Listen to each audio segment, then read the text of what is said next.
بسم اللہ الرحمن الرحیم۔ السلام علیکم۔ آج آپ کو بتاتے ہیں ایک لیٹسٹ خبر، جس کا ڈر تھا وہی ہوا۔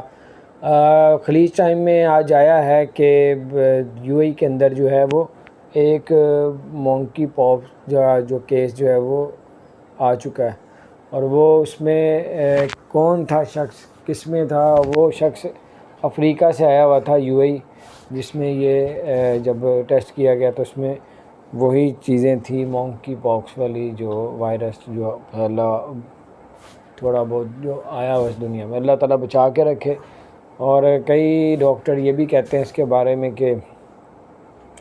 کہ جو ذرا کمزور ہیں اس کے لیے جان لیوا ہو سکتا ہے۔ باہر اللہ تعالیٰ کے ہاتھ میں، اللہ تعالیٰ ہمیں بچا کے رکھے، اور یہ 2 سے 3 ہفتے میں آہستہ آہستہ ٹھیک کی طرف بھی چلا جاتا ہے۔ تو بہرحال تھوڑی احتیاط کریں، اللہ تعالیٰ سے معافی مانگیں، تاکہ اس طرح کے جو نئے سے نئے وائرس آتے ہیں اس سے ہماری نجات اور اللہ حفاظت فرمائے۔ سب مل کے اللہ تعالیٰ سے معافی مانگے، یہ اسی وجہ سے یہ چیزیں جو ہیں دنیا میں آ رہی ہیں۔ تو بہرحال اللہ تعالیٰ ہمیں معاف کرے۔ چینل کو سبسکرائب کریں۔